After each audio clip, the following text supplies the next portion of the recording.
Welcome back. The Autobiography of Daegan Sheehan, Chapter 9, The Book of Souls, The Key to Shaolin. It had been now the fourth high school I would have attended. I was now living in California. My family had recently moved from the Boston area to the Bay Area of California. We were currently based in Walnut Creek, soon to be based in San Rafael in Marin County. I was about a week and a half into school, starting my senior year there at Drake High School. And I had a very interesting series of experiences that led me down a very beautiful journey.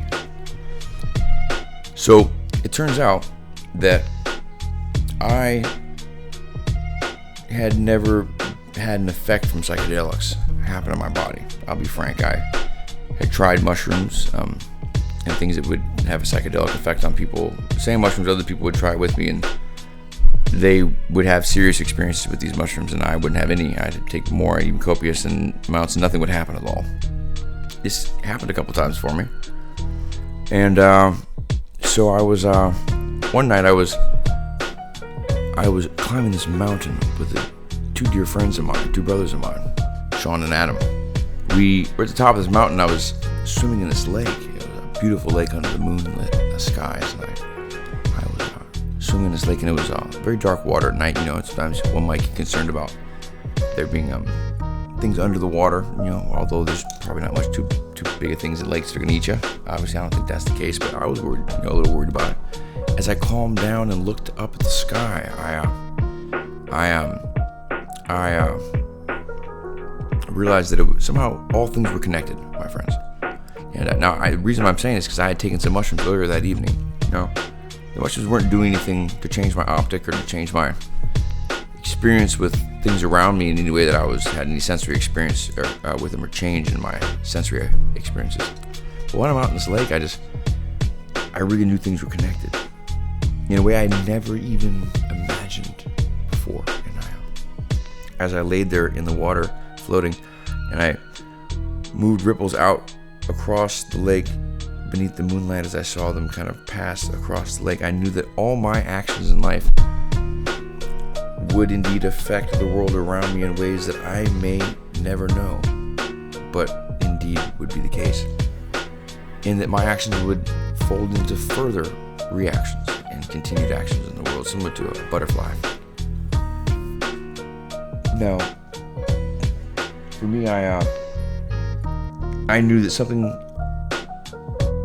at that depth was not going to allow me to really feel very accustomed in a moment's notice at that time to this world around me. This world that required us to, execute a whole series of duties daily, to procure our income, to manage our lifestyle financially, or manage our livelihood, more importantly, and our attend to our states of well-being through different forms of kind of cultural,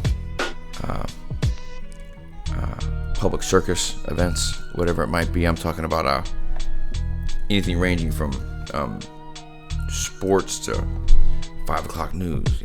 So I realized that there was something deeper than all this. And I swam out of that lake that night, and I came back and I sat on the rocks, and my brother Adam was sitting next to me, and I turned to Adam and I said, "Adam, you know what this means, right?" And we hadn't said anything to each other yet. I just assumed he had somewhat of an awakening experience of his own as he walked around the woods that night while I was in the lake. And I turned to him and I said, "Adam, you know what this means, right?"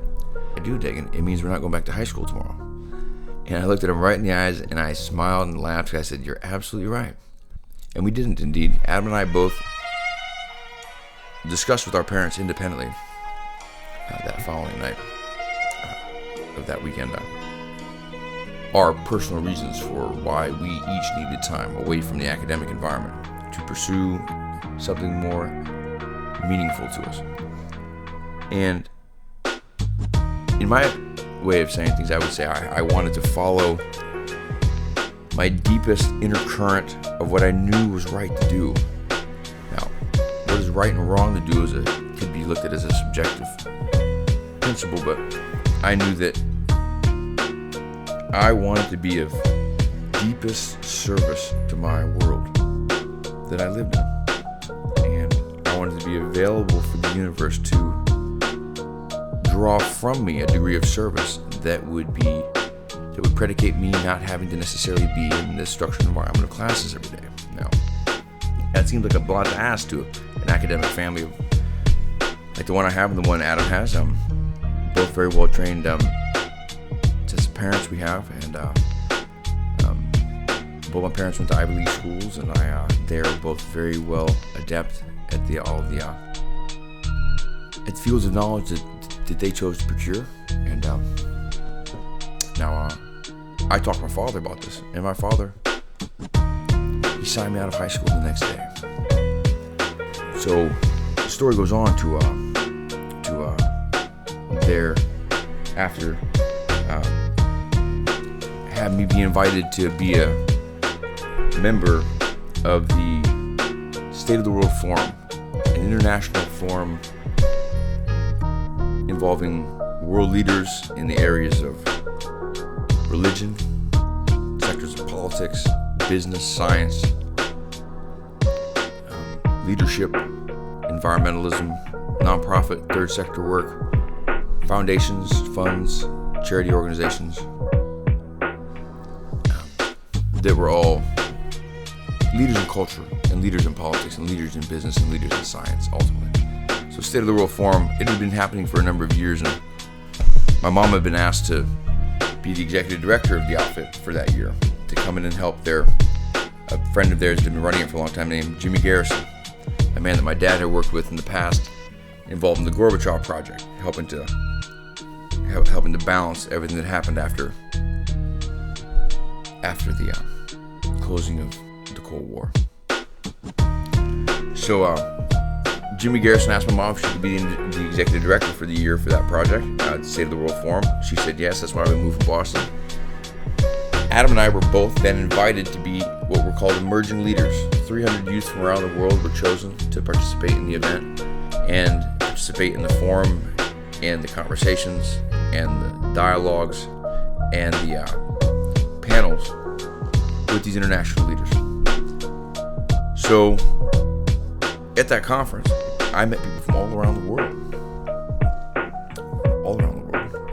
involved in all kinds of fabulous things. Really, quite a rich environment of just substance, I think is the word I'm looking for. Just substantive work people were doing. They were there. Quite inspirational. At this event, I was invited to China. That year, I was invited to India. I was invited to South Africa. I was invited to Chile. As the conference ended, my father was invited to China to help a woman by the name of Mrs. Zhen Zhoujing, who was a professor, and probably still is a professor, I'm sure, at Beijing University, as well as the director of the Chinese Institute of Social Sciences. She was the director of this institute, and this institute was financed by both the ministry, the state, financed by the state of China, as well as the Beijing University. Now, her interest in inviting my father to China in a diplomatic manner was that she wanted to reintroduce Qi energy back into Chinese society. She wanted to bring it out of kind of the range of debate when it comes to the Chinese government. They're not into that form of spiritual practice. Often, in a sense, the practice of spiritualism in China can be, in religion in some ways, is complicated. She wanted to bring back Qi energy. She actually wanted to try to integrate it into technology somehow. And she knew this could be difficult at the time with the state and with the different leadership of China. So she was asking my father for advice as an attorney and as a natural law scholar. So she thought he might be able to thread the needle and help her, advise her and her colleagues on how to do so. So after the conference ended, my father asked my brother and I, and my mom had some things she had to attend to after the conference, and some major things she had to do in California. But therefore, my older brother Danny Paul and I decided to go with my dad. He invited both of us to go to China on our first diplomatic mission, kind of an attaché of sort to my father. And so off to China we go, my friends. And we land in Beijing, scheduled to be there for roughly 10 to 12 days. I often, when I travel, I'll go out that night, deep into the night, or as people resting, or in the morning, depending on when I've arrived, early AM style, almost around sunrise, and just walk the area, explore the area, see the local stores, see the local kind of lay of the land, meet people, say hi to the neighborhood areas I'll be staying in, and just kind of see what's around me.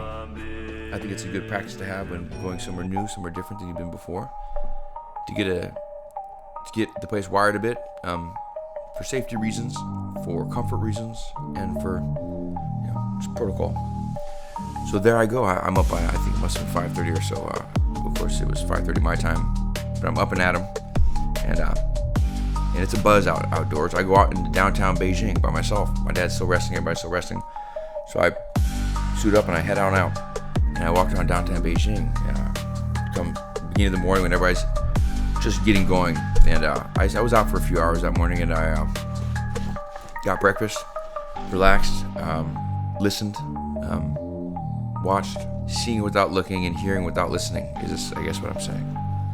It's a way of kind of being immersed in an environment without interfering with it, without make oneself kind of pronounced as a feature of the environment. There's so much amazing culture on our earth that when I go places, I try to observe for a while first before I really kind of dive too deep into,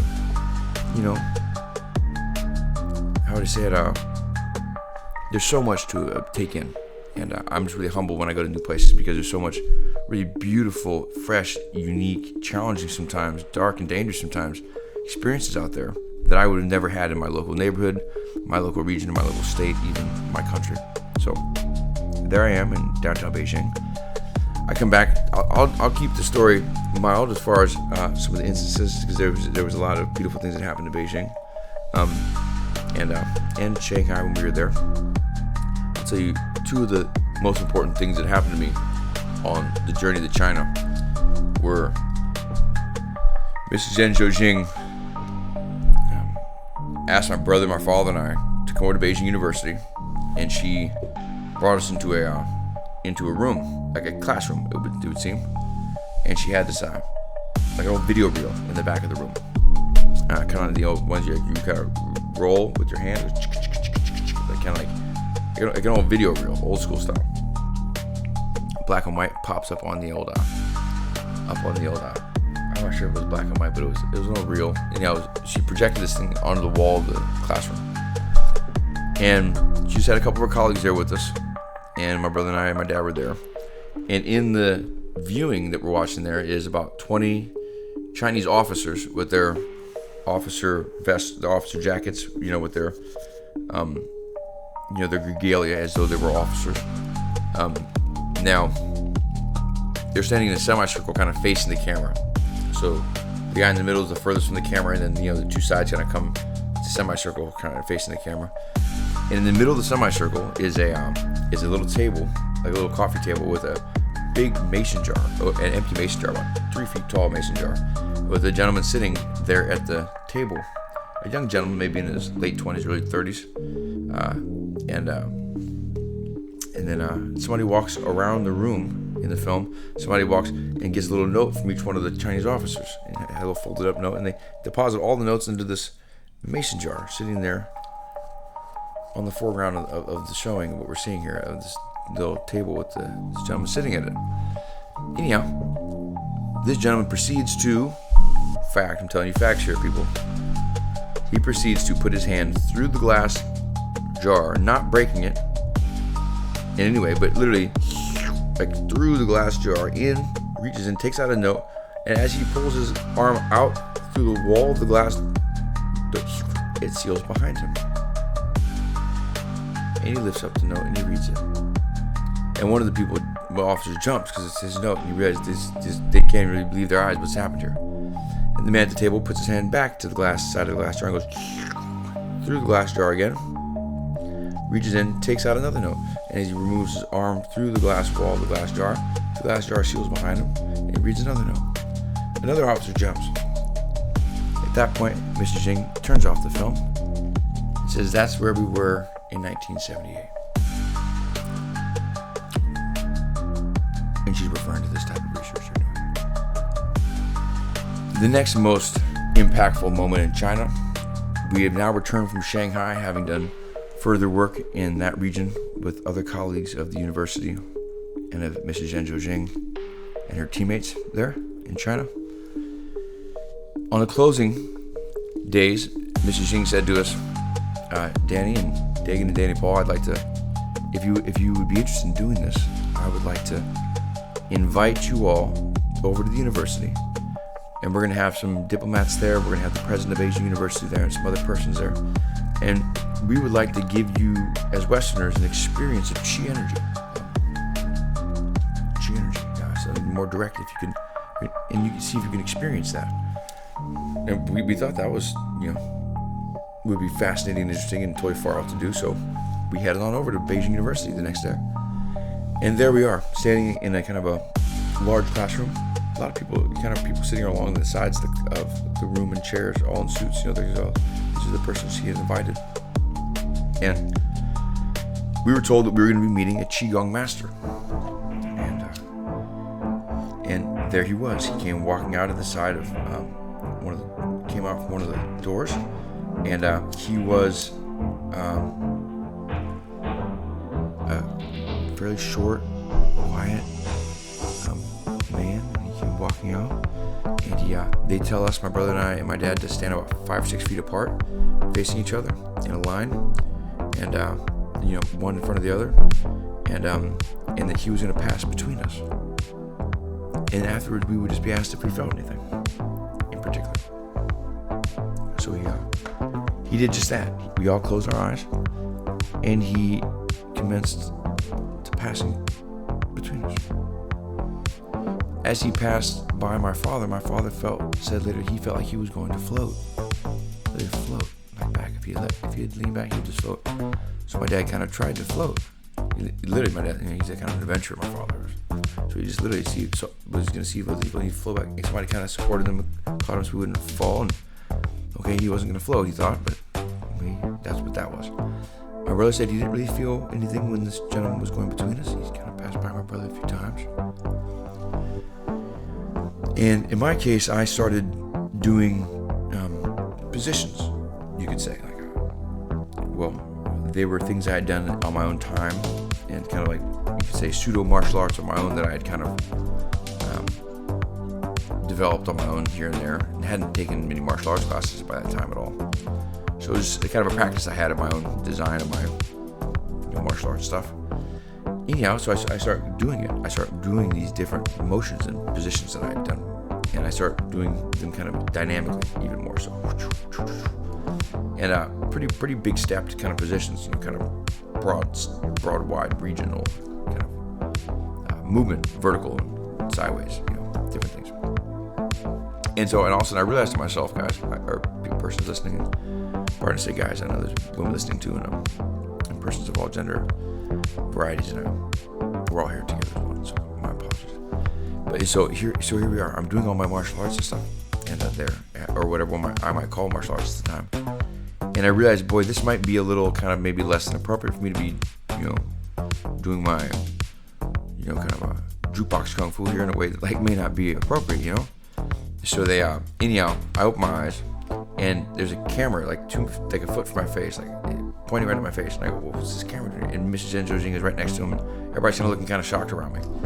I'm thinking, okay, all right. I look at Mrs. Zheng Zhoujing, and a little concerned what was happening. She says, Daegan, come with me, please. And she steps me right over to the side, she looks me right in the eyes, she touches my elbow, and she pulls me in. She says, Daegan, where did you learn what you were just doing? And I said, well, ma'am, I haven't learned anything like that. She went, Daegan, you were just doing ancient Tai Chi we haven't seen around here for a very long time.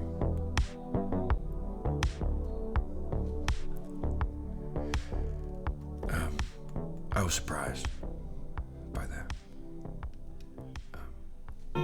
So was my father, and so was my brother, and so were all of us that were in that way, right? So the next day, she spoke to my father about this, and she offered me a Chinese citizenship and a scholarship to Beijing University that day. She says, Daegan, you'll need to be a Chinese citizen, and you'll need to speak Mandarin fluently that you will learn at the university, so that you can go to Shaolin, Daegan. What the fuck?